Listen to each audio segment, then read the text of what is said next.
Existe algo curioso sobre datas. Quando uma data se repete por tempo suficiente, ela deixa de ser questionada.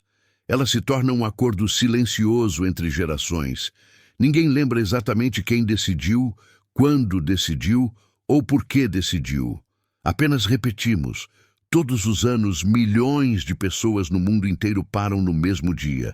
Mas pense comigo por um instante. Nós confiamos nessa data porque a Bíblia afirma isso, ou porque sempre foi assim desde que nos ensinaram. Poucos percebem que estamos diante de um fenômeno estranho, um evento que mudou a história da humanidade, que dividiu o tempo em antes e depois, que ocupa páginas inteiras das Escrituras, mas cuja data exata nunca foi registrada no texto bíblico. A Bíblia fala de reis, impérios, guerras, censos, viagens, genealogias, estações, colheitas, noites frias e dias quentes. Ela registra o tempo com precisão quando quer. E ainda assim, quando chega ao nascimento mais importante de todos, ela permanece em silêncio. Nenhuma menção a dezembro, nenhuma referência ao inverno, nenhuma confirmação do dia que o mundo inteiro aprendeu a celebrar. Isso não é descuido. Textos antigos não desperdiçam palavras. Cada detalhe preservado foi escolhido. Cada silêncio também. E é aqui que algo começa a incomodar. Porque, se a Bíblia não afirma essa data, por que nós afirmamos com tanta convicção? De onde veio essa certeza absoluta que ninguém ousa questionar? Talvez o problema nunca tenha sido a data em si, mas o fato de que paramos de investigar. Talvez o erro só tenha sobrevivido porque ninguém voltou ao texto com olhos atentos. E se a própria Bíblia tiver deixado pistas tão claras que o engano só se manteve porque quase ninguém parou para olhar de verdade? A primeira pista. O que a Bíblia faz questão de não dizer? Quando você lê as Escrituras com atenção, percebe algo desconcertante. A Bíblia é incrivelmente específica quando quer ser. Ela registra idades, anos de reinado, meses, dias, horários aproximados. Fala do momento exato em que reis subiram ao trono. Marca períodos de seca, de colheita, de exílio. Até eventos aparentemente menores recebem localização temporal precisa. Mas quando o assunto é o nascimento de Jesus, o texto se cala. Não há dia, não há mês, não há estação explicitada. Esse silêncio não é acidental. Na linguagem bíblica, o que não é dito também comunica. O silêncio funciona como um convite para o leitor atento perceber que algo precisa ser observado com mais cuidado. Se fosse essencial fixar uma data, ela estaria ali. Se 10 as luzes se acendem, as músicas se repetem, as imagens se multiplicam, dezembro chega e com ele a certeza quase automática de que foi ali que tudo começou. Se dezembro tivesse importância teológica, o texto teria deixado isso claro.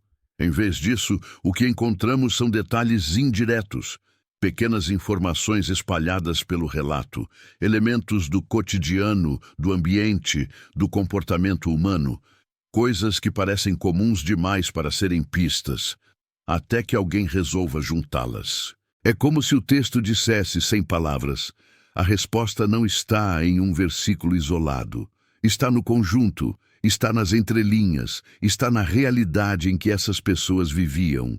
E quando seguimos esse convite, quando paramos de procurar no calendário e começamos a observar o contexto, o primeiro detalhe que surge não está no céu, está na terra. A pista terrestre. O comportamento humano que não combina com dezembro. Quando a Bíblia não entrega uma data, ela nos obriga a olhar para o cenário, para o chão onde as pessoas pisavam, para o corpo cansado de quem caminhava, para a lógica simples da vida real. E é exatamente aqui que a tradição começa a tropeçar, porque o nascimento de Jesus não aconteceu em um mundo simbólico, idealizado ou poético. Ele aconteceu em meio a decisões políticas, limitações humanas e condições naturais que não podem ser ignoradas. O texto bíblico fala de deslocamentos em massa. Famílias inteiras deixando suas casas, suas rotinas, seus meios de subsistência para obedecer a um decreto imperial. Isso não é um detalhe pequeno. Governos antigos evitavam movimentações populacionais em períodos de clima severo. Estradas se tornavam perigosas, chuvas transformavam caminhos em lama. O frio reduzia a resistência física, aumentava doenças e mortes.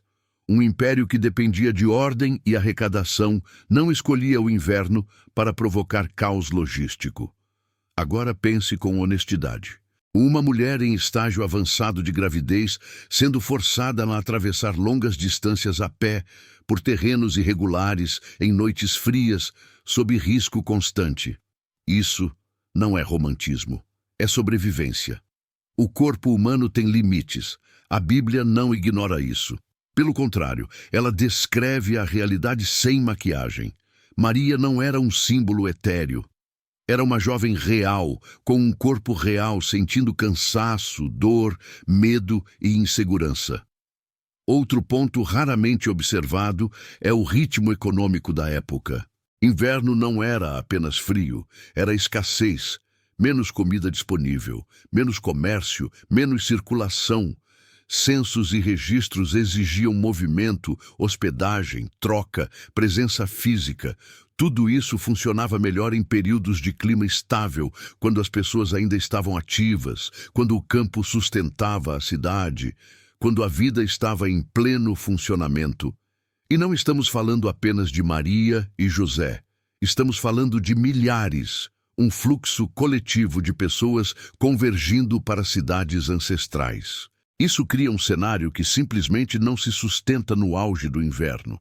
A tradição nos ensinou a imaginar neve, noites geladas e silêncio, mas o texto sugere movimento, superlotação, cansaço acumulado, cidades cheias, portas se fechando não por crueldade, mas por falta de espaço. Quando você começa a enxergar o nascimento de Jesus nesse contexto, algo muda. A cena deixa de ser um cartão de Natal europeu e passa a ser um evento humano, denso, difícil, real. A Bíblia não constrói sua narrativa ignorando a logística da vida. Ela trabalha com ela. E quando confrontamos essa logística com a ideia de dezembro, surge um desconforto inevitável. As peças não se encaixam sem forçar o texto, mas a Bíblia não parou aí. Ela não deixou apenas pistas espalhadas no comportamento humano, ela foi além. Escondeu um marcador ainda mais preciso, quase invisível para quem não sabe onde olhar. Um marcador que não depende de clima, nem de tradição, nem de opinião. Um marcador que funciona como um relógio silencioso embutido na própria história. O relógio escondido, quando a história começa antes do nascimento. Existe um erro comum quando pensamos no Natal. A maioria das pessoas começa a história em Belém, na manjedoura, na noite do parto. Mas a Bíblia não começa ali. O nascimento é apenas o ponto visível de algo que já estava em movimento há meses. Quando você entende isso, a narrativa muda completamente. Porque o tempo do Natal não começa com um choro de bebê. Começa com uma promessa sendo colocada em marcha. Antes de existir viagem, censo ou hospedaria cheia, houve um anúncio. Um anúncio que não foi feito em praça pública, nem diante de reis. Foi feito em silêncio, em um lugar comum para pessoas comuns.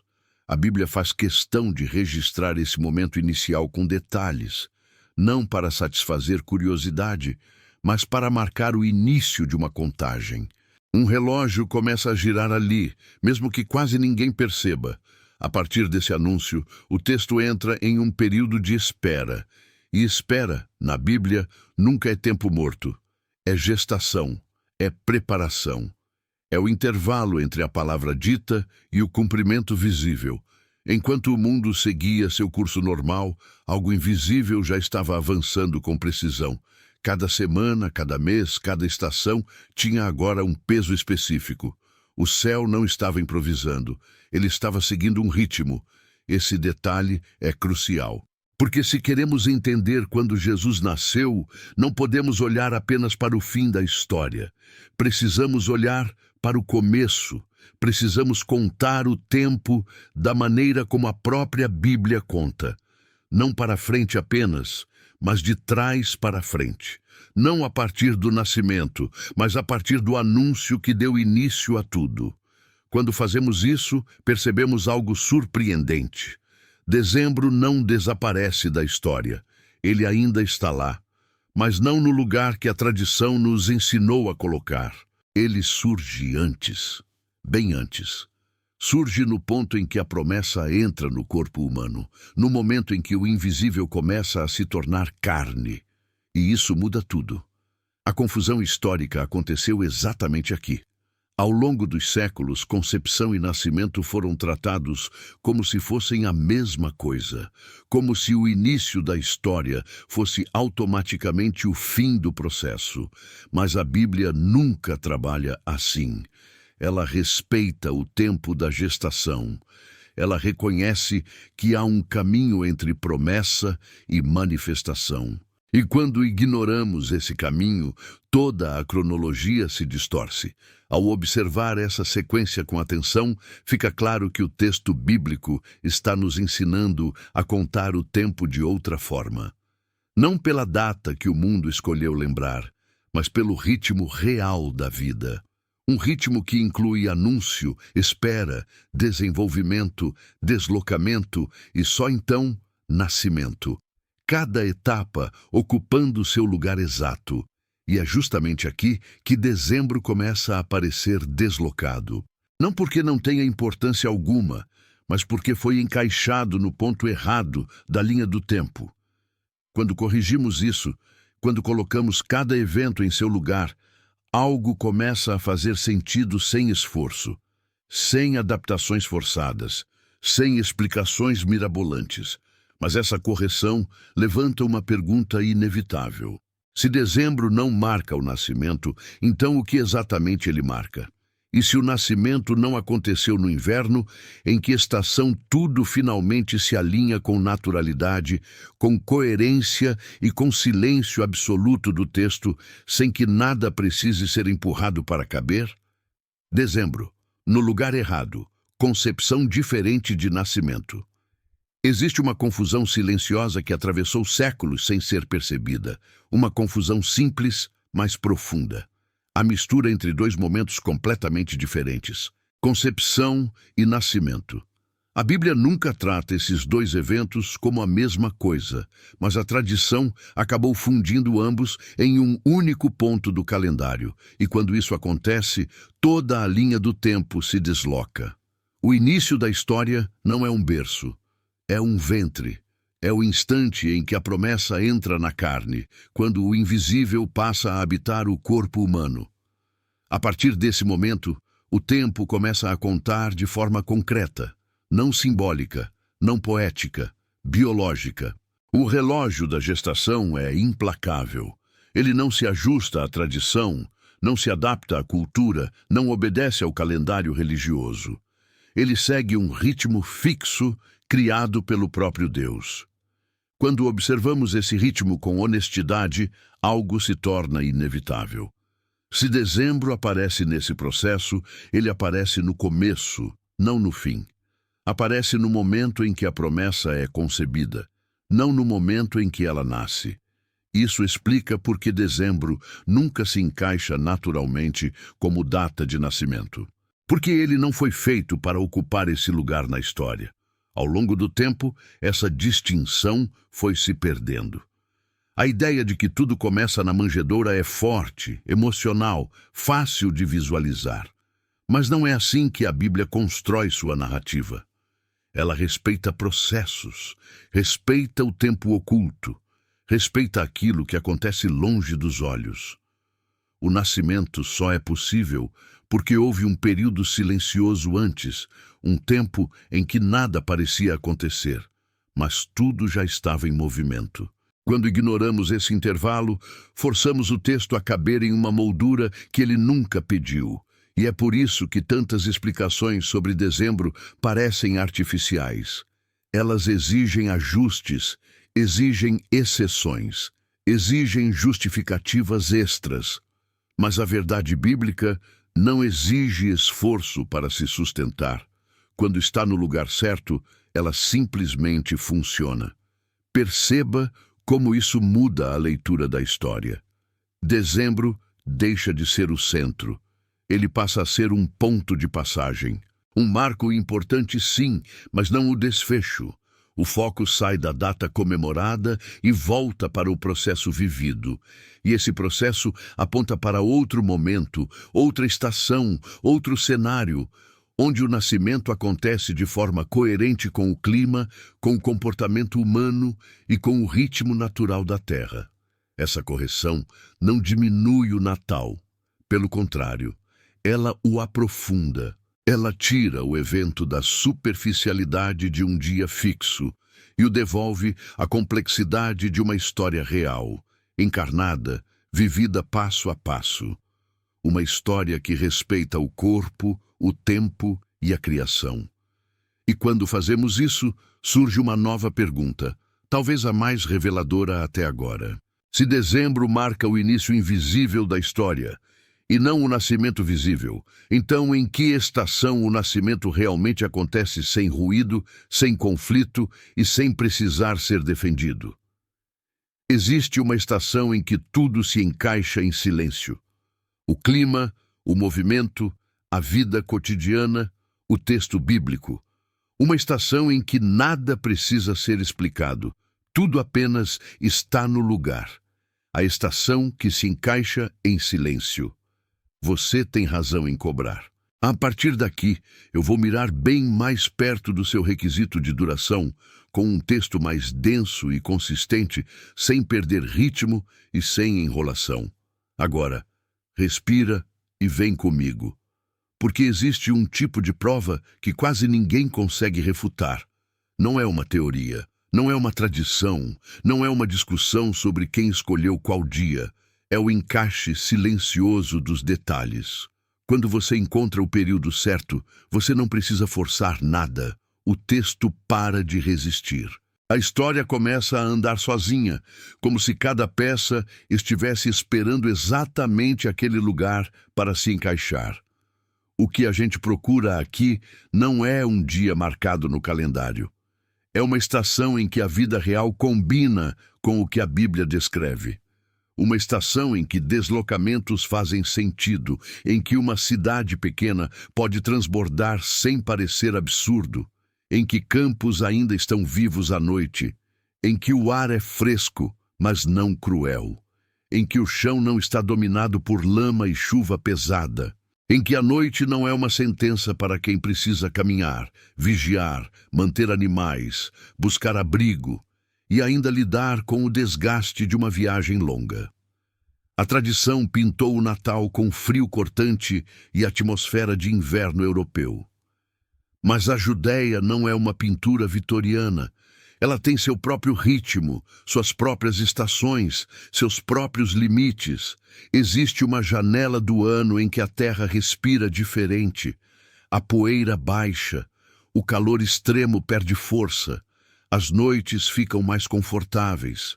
A vida do campo ainda está ativa e as rotas ainda estão praticáveis. É uma época em que a terra parece pronta para receber movimento, sem que isso vire suicídio logístico. Repara como isso conversa com o que já vimos. Uma família precisando se deslocar, junto com uma multidão. Uma cidade recebendo gente além do que comporta. Famílias procurando espaço em casas cheias. Uma mãe em final de gestação passando por cansaço e ansiedade.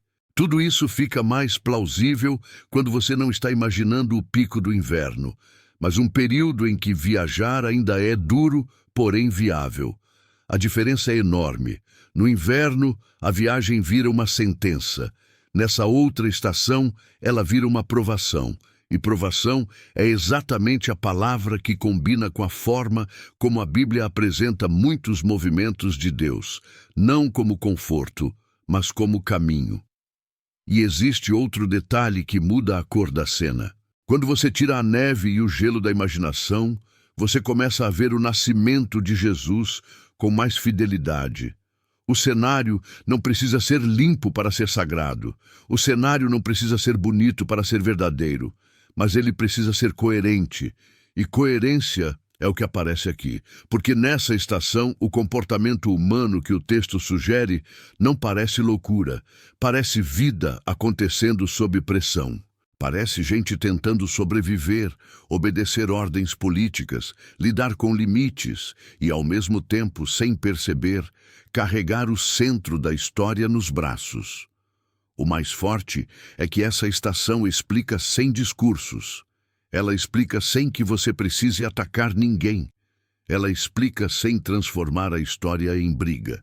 Você só coloca o texto de um lado, a vida real do outro, e observa onde há harmonia. É quase como se a criação, do jeito que Deus desenhou, servisse de testemunha silenciosa do que aconteceu.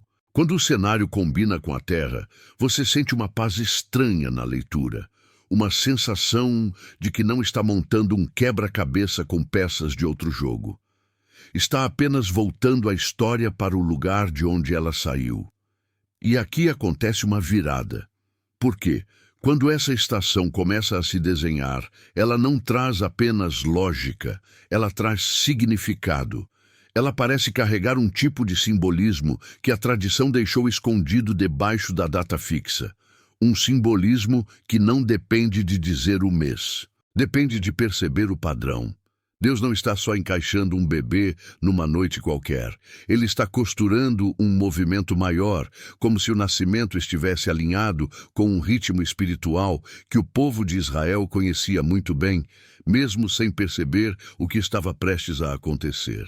E é por isso que, a partir daqui, a pergunta muda. Não é mais apenas em que época isso aconteceu. É porque essa época faz tanto sentido quando você olha com atenção. Porque não é só o clima que se encaixa. O simbolismo desse período é ainda mais perturbador. E quando a gente começa a enxergar esse padrão, fica difícil voltar a olhar para o Natal do mesmo jeito. O simbolismo que foi ignorado. Existe algo fundamental que precisamos entender antes de qualquer discussão sobre datas. A Bíblia não organiza a história apenas com números. Ela organiza a história com sentidos, com ritmos, com ciclos que se repetem como uma linguagem silenciosa entre o céu e a terra. Quando tentamos reduzir eventos bíblicos a um único dia fixo, muitas vezes perdemos aquilo que o texto está realmente tentando comunicar. Desde o princípio, o tempo bíblico não é mecânico, é orgânico. Ele pulsa, ele respira. Há tempos de plantar e tempos de colher, tempos de silêncio e tempos de manifestação. Nada acontece fora de um fluxo maior. E quando algo decisivo ocorre, esse algo costuma se alinhar com um padrão já estabelecido, como se a própria criação estivesse preparada para recebê-lo. O nascimento de Jesus segue exatamente essa lógica. Ele não aparece como um evento isolado, jogado no meio da história. Ele surge como a culminação de um ciclo, um encaixe perfeito dentro de um ritmo espiritual que Israel conhecia, mesmo sem perceber que estava vivendo o momento mais decisivo de todos. O problema é que, com o passar do tempo, esse ritmo foi esquecido. No lugar dele, colocamos uma data fixa, fácil de repetir, fácil de ensinar, fácil de decorar. Quando isso acontece, algo se perde.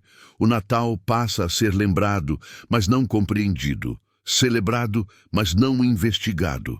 A tradição preserva a memória superficial, mas apaga a profundidade do significado. E a Bíblia nunca trabalhou com superficialidade. Ela sempre apontou para camadas mais profundas, para conexões que só aparecem quando alguém desacelera e observa com atenção.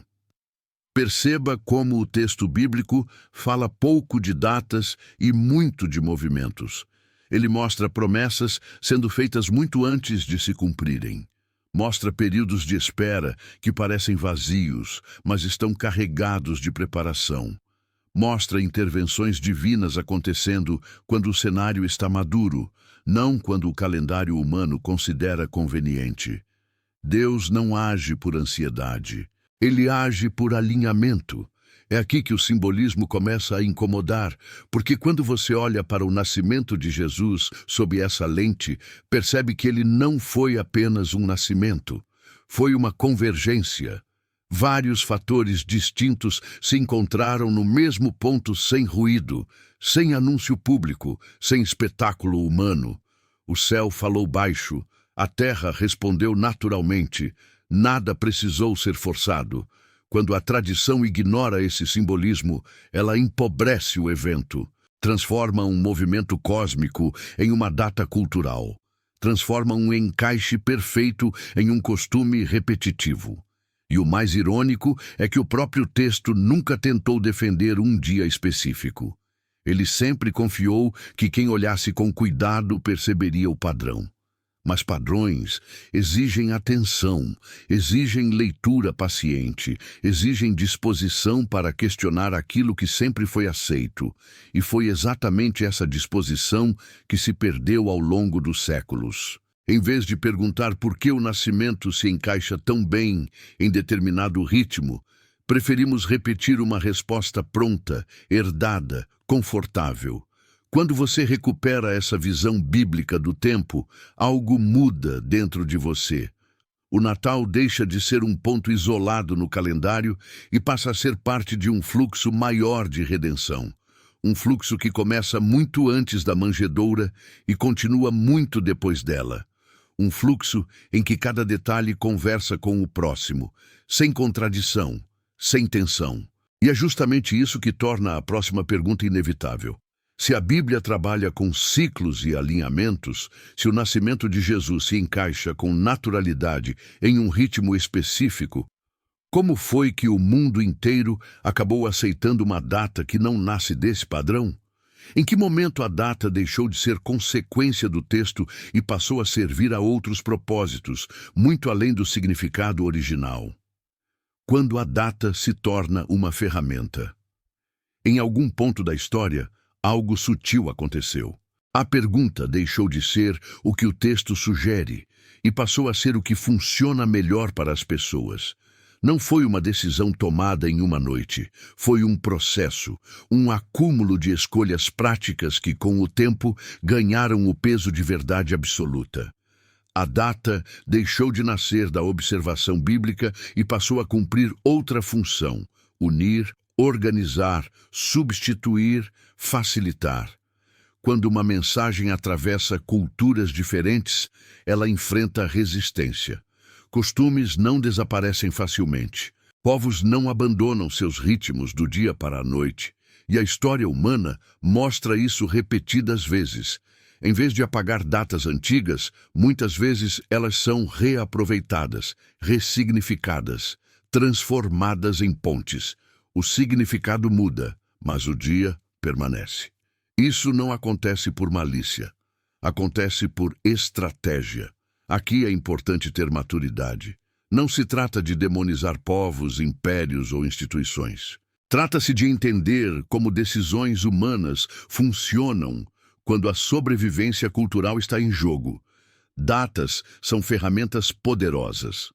Elas organizam o tempo, criam identidade, produzem pertencimento. Uma data bem escolhida pode facilitar a aceitação de uma mensagem que, de outra forma, encontraria resistência imediata.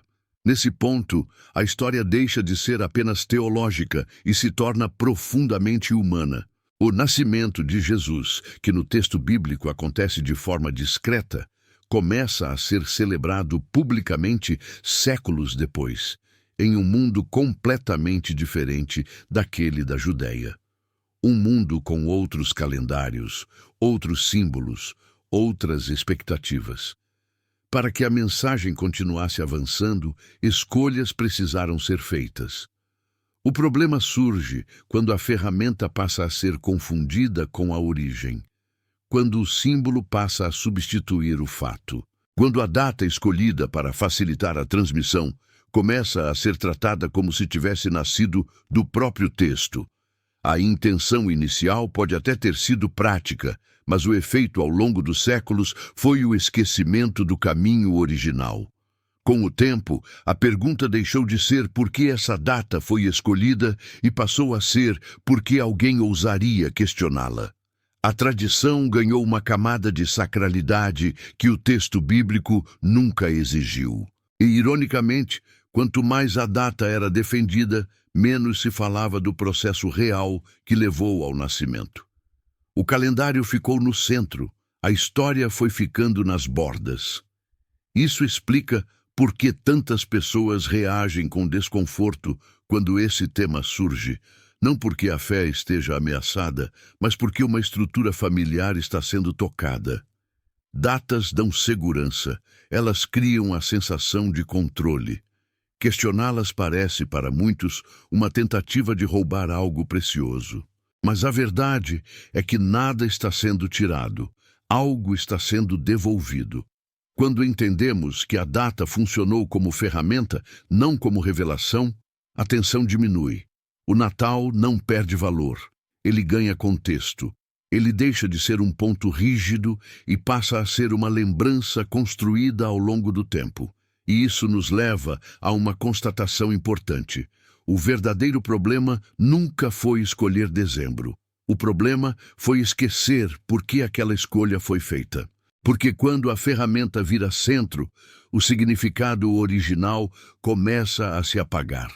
A celebração continua, mas a profundidade se perde, e é exatamente isso que precisa ser recuperado agora, não para destruir a tradição, mas para enxergar além dela, para lembrar que o evento que mudou a história não depende de um dia fixo para continuar sendo verdadeiro. E quando essa percepção se estabelece, uma última camada se revela. A questão deixa de ser se a data está certa ou errada.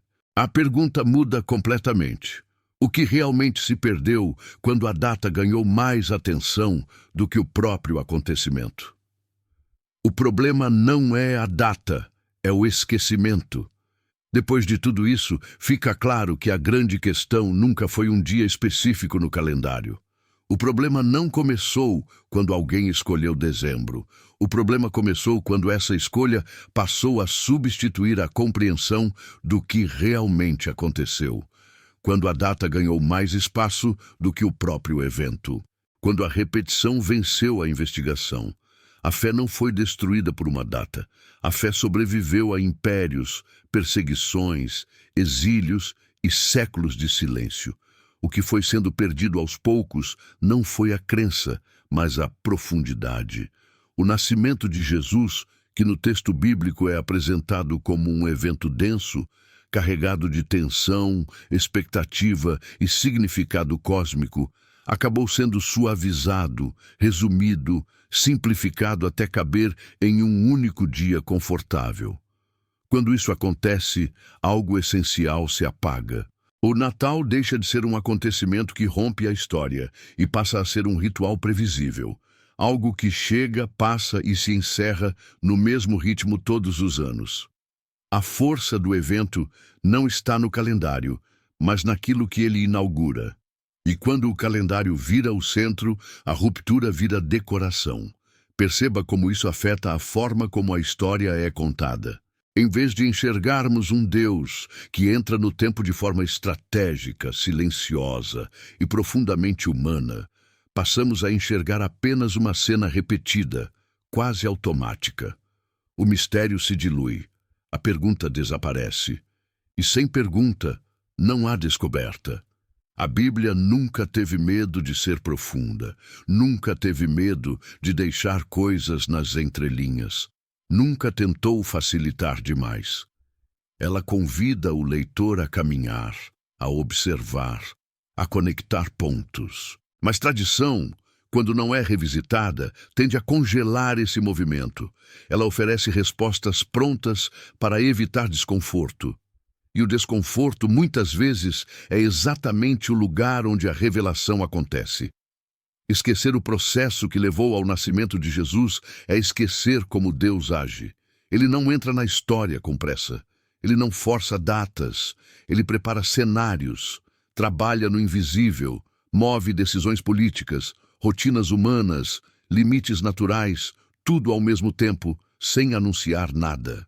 Quando o nascimento acontece, ele não é um improviso, é o resultado de um alinhamento que vinha sendo construído há muito tempo. Quando reduzimos tudo a um dia, perdemos essa percepção. Perdemos a noção de que o nascimento foi apenas a parte visível de algo muito maior. Algo que começou antes, se desenvolveu em silêncio e continuou depois. Algo que não depende de como o mundo decidiu lembrar, mas de como o céu decidiu agir. Isso não significa abandonar a celebração. Significa resgatá-la. Significa lembrar que antes de ser uma data, o Natal foi um choque, um escândalo, um Deus entrando na história da forma menos esperada possível, frágil, oculto, fora do centro do poder, fora do controle humano. E é exatamente isso que a tradição excessivamente organizada tende a esconder. Quando a data ocupa o centro, o esquecimento se instala. Esquecemos o silêncio que precedeu, esquecemos a espera, esquecemos o custo humano, esquecemos o risco, esquecemos que nada ali foi confortável. E sem perceber, transformamos um evento que virou o mundo de cabeça para baixo em algo domesticado, seguro, previsível. Talvez o maior resgate que precisamos fazer não seja corrigir o calendário, mas corrigir o olhar. Voltar a enxergar o nascimento não como um feriado, mas como um ponto de ruptura. Não como tradição herdada, mas como intervenção divina real. Porque quando o olhar muda, a data perde poder. E o acontecimento volta a ocupar o lugar que sempre foi dele. Isso nos leva ao último passo dessa jornada. Quando a data cai do centro, algo muito maior se levanta. O evento deixa de depender do calendário e recupera sua força original. É ali que a história realmente termina e começa ao mesmo tempo. Quando a data cai, o evento fica maior. Quando a data finalmente perde o trono, algo inesperado acontece. O Natal não diminui, ele cresce. Ele deixa de ser um ponto fixo no calendário e volta a ser o que sempre foi no texto bíblico. Um acontecimento que rompe a normalidade da história. Algo que não depende de um dia específico para continuar verdadeiro. Algo que não precisa de consenso humano para existir. A obsessão por datas costuma ser uma tentativa de controle. O ser humano gosta de marcar, organizar, fechar ciclos. Datas dão a sensação de domínio sobre o tempo. Mas o nascimento de Jesus nunca foi sobre controle. Foi sobre rendição. O céu não pediu permissão ao calendário. Ele entrou no tempo quando tudo estava alinhado, não quando alguém decidiu celebrar. Quando entendemos isso, percebemos que a discussão nunca foi se dezembro está certo ou errado. Essa pergunta é pequena demais para o tamanho do evento. O que realmente importa é reconhecer que algo atravessou a história humana de forma irreversível. Um Deus que não esperou palácios, não exigiu datas oficiais, não buscou aceitação cultural. Ele entrou silenciosamente no lugar menos esperado, no momento mais improvável. A manjedoura não foi um detalhe poético, foi uma declaração. Deus não veio se adaptar às estruturas humanas. Ele veio expor o quanto confiamos nelas. A data fixa, a tradição repetida, o ritual confortável, tudo isso pode coexistir com a fé. Mas nada disso pode substituir a compreensão do que realmente aconteceu naquela noite, naquela estação, naquele cenário real. Quando o calendário sai do centro, o foco volta para o impacto. O impacto de um nascimento que não foi apenas o início de uma vida, mas o início de uma mudança estrutural na realidade. A eternidade tocou o tempo, o invisível entrou no visível. E isso não depende de como o mundo decidiu lembrar, mas de como o céu decidiu agir. Talvez o maior erro nunca tenha sido escolher dezembro. Talvez o maior erro tenha sido permitir que a data se tornasse mais importante do que o acontecimento. Porque quando isso acontece, o Natal vira costume. E o costume, com o tempo, perde a capacidade de nos confrontar. O verdadeiro Natal não está preso a um dia. Ele acontece toda vez que alguém percebe o peso desse acontecimento. Toda vez que alguém entende que o silêncio de séculos foi quebrado não por um trovão, mas por um nascimento humilde. Toda vez que alguém enxerga que Deus não entrou na história para ser admirado à distância, mas para ser encontrado na fragilidade humana. Quando você tira o Natal do calendário e o devolve à história, algo se reorganiza por dentro. A pergunta deixa de ser quando e passa a ser por quê. Por que desse jeito? Por que nesse ritmo? Por que tão silencioso? E essas perguntas levam muito mais longe do que qualquer data jamais levou. Talvez o maior erro não tenha sido escolher dezembro, mas esquecer que o Natal nunca foi sobre uma data. Quando você atravessa tudo isso, algo muda silenciosamente dentro de você. Não porque uma data foi questionada, mas porque um véu foi levantado. O Natal deixa de ser apenas uma lembrança anual e volta a ser um acontecimento vivo, pulsante, inquietante. Algo que não cabe em calendários, não se prende a tradições fixas e não se acomoda em respostas simples. A Bíblia nunca pediu que você defendesse um dia. Ela sempre convidou você a perceber um movimento.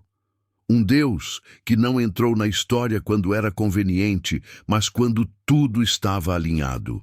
Um Deus que não anunciou sua chegada com trombetas humanas, mas com sinais sutis espalhados pela terra, pelo tempo e pelo comportamento das pessoas. Sinais que só aparecem para quem decide olhar além do óbvio. Talvez seja por isso que tantos nunca perceberam. Porque olhar além do véu exige mais do que repetir o que foi ensinado. Exige atenção, exige silêncio, exige disposição para abandonar certezas confortáveis em troca de uma verdade mais profunda. Não uma verdade que destrói a fé, mas uma que a amadurece. Quando o Natal deixa de ser sobre um dia específico, ele se torna sobre um choque cósmico. O momento em que o eterno entrou no tempo. Em que o invisível aceitou limites, em que o Criador decidiu caminhar dentro da própria criação, não para ser admirado de longe, mas para ser encontrado de perto, no cansaço, na fragilidade, na rotina, na terra. É isso que a tradição muitas vezes esconde sem perceber. Não por maldade, mas por excesso de repetição. O mistério se desgasta quando vira costume, e o costume, quando não é revisitado, perde sua capacidade de confrontar. O Bíblia Além do Véu existe exatamente para isso. Para lembrar que por trás do que parece familiar existe algo muito mais profundo esperando para ser visto. A pergunta que fica não é se você vai continuar celebrando. A pergunta é como você vai enxergar essa celebração a partir de agora. Com olhos treinados apenas para a data, ou com olhos atentos ao movimento de Deus atravessando a história em silêncio. Porque quando você começa a ver assim, percebe que o Natal nunca foi um ponto final. Foi um ponto de ruptura, um início disfarçado de simplicidade, um momento em que o céu tocou a terra sem pedir permissão ao calendário humano. E talvez, ao entender isso, você perceba que o verdadeiro mistério nunca esteve no dia escolhido, mas no fato de que Deus entrou na história sem que quase ninguém percebesse. E quando isso acontece, o véu nunca mais se fecha. Se esse conteúdo te ajudou a enxergar além do óbvio, além da tradição e além da superfície do texto, então se inscreva no canal e continue caminhando conosco. Aqui, Cada vídeo é um convite para ir mais fundo, levantar véus e descobrir os mistérios que ficaram escondidos nas entrelinhas da Bíblia. Ative as notificações e permaneça por perto. Ainda há muitos segredos a serem revelados, muitas histórias a serem revisitadas e muitas verdades esperando para serem vistas com novos olhos. Nos vemos no próximo mergulho além do véu.